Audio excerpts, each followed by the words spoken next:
Stratcom sitrep on operational events in the theater. This week, the President of Ukraine, Volodymyr Zelensky, convened a meeting of the Supreme Commander-in-Chief's staff.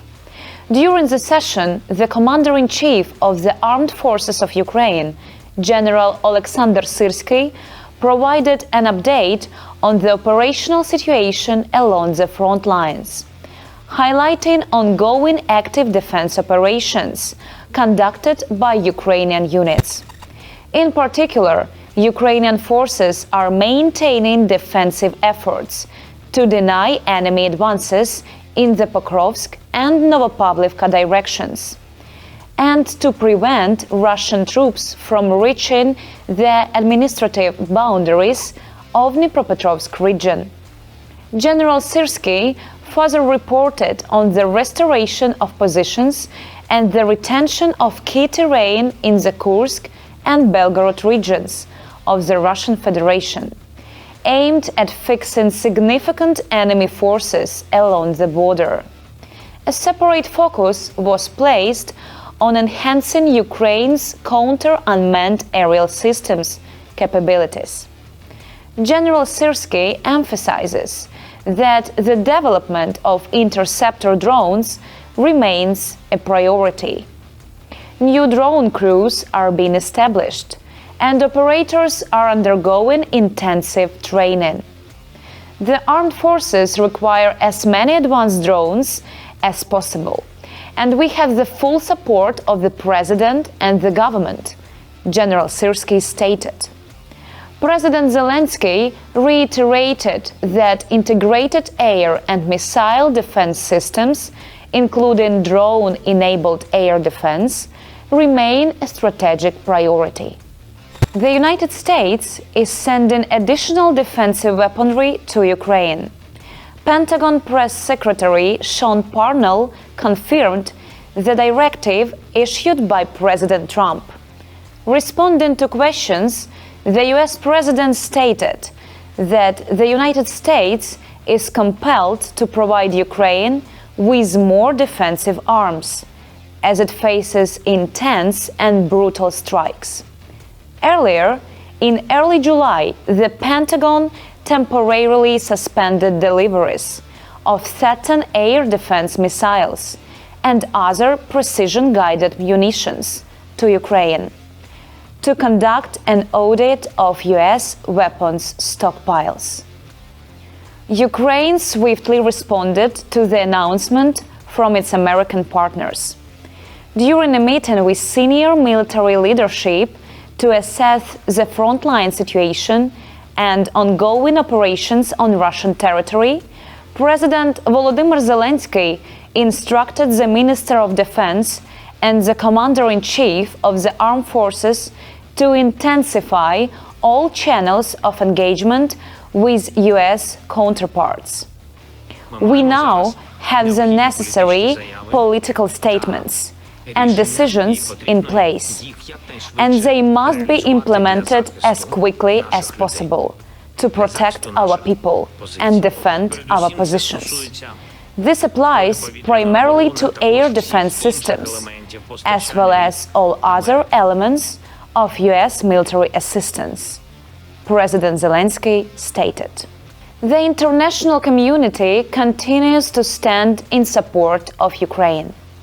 In a joint statement following the meeting of the Coalition of the Willing, the leaders of the United Kingdom, France, and Ukraine agreed to step up measures targeting Russia's war economy and to provide enhanced military and financial assistance to Ukraine. The Coalition of the Willing convened in London, Rome, and via security online channels.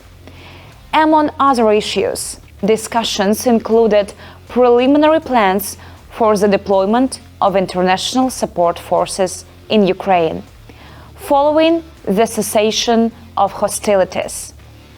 The meeting gathered representatives from 32 nations, including for the first time representatives from the United States.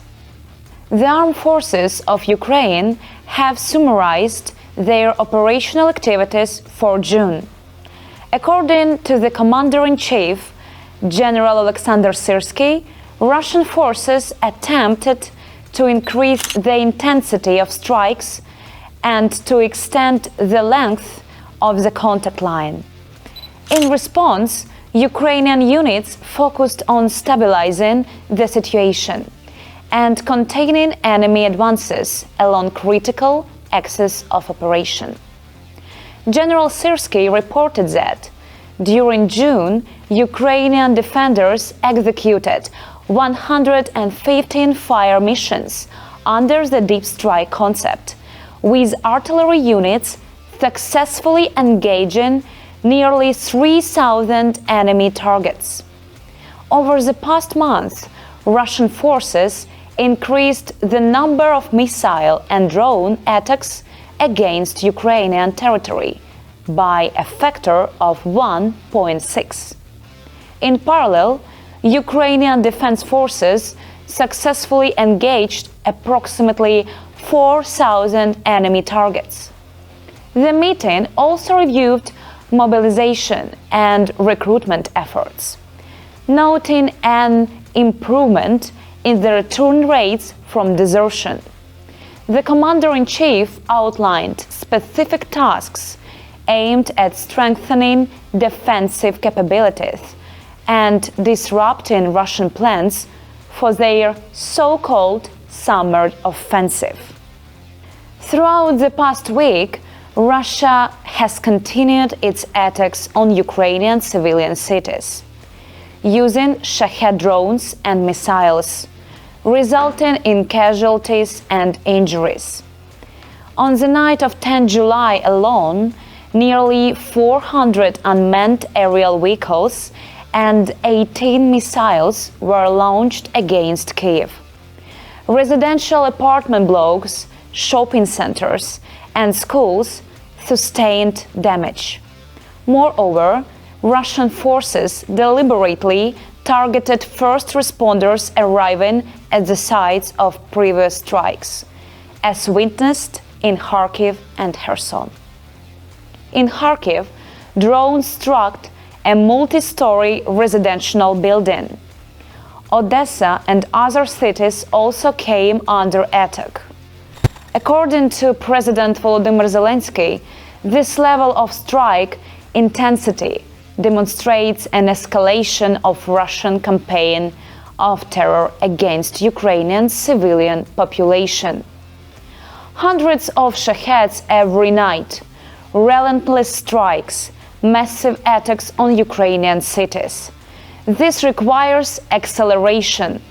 Sanctions must be imposed faster, and Russia must be made to feel the consequences of its terror, President Zelensky stated. He further urged international partners to expedite investments in weapons production and the development of advanced technologies.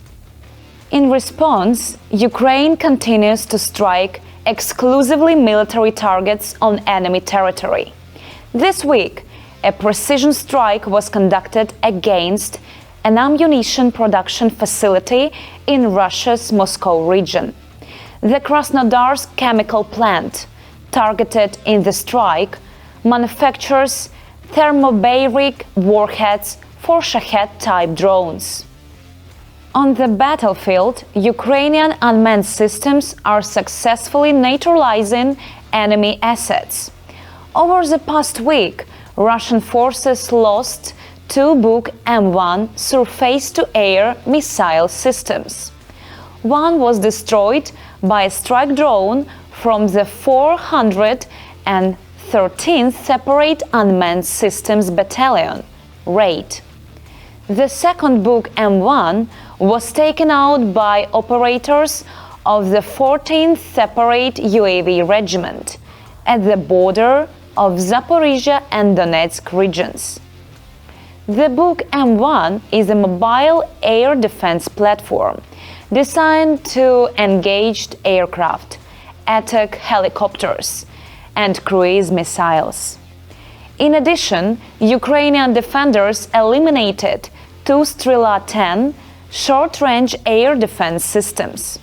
The Strela-10 is intended for engaging low-altitude air threats. Also, Ukrainian forces successfully destroyed a Russian Zemlyadelye remote mine lane system. This platform is designed to create minefields up to 15 kilometers away and can deploy up to 600 anti-personnel mines per mission. Since the beginning of Russia's full-scale invasion of Ukraine, Ukrainian forces have destroyed 100 heavy flamethrower systems belonging to the occupying forces.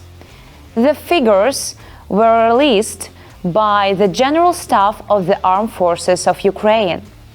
Currently, Russian troops operate 3 variants of heavy flamethrower systems. The initial version, the TOS-1 Buratino, the upgraded TOS-1A Solntsepek, and the newest model, the TOS-2, mounted on the wheeled chassis. Meanwhile, 6 new electronic reports have been added to the Army Plus application. According to Ukrainian Minister of Defense Rustem Umerov, service members can now submit reports on discharge from service following captivity, applications for distance learning during service, temporary assignments to duties, and other categories. Minister Umerov highlighted that these reports can now be filled in just a few minutes. In total, 42 types of electronic reports are available via Army Plus, which has been used more than 6 million times to date.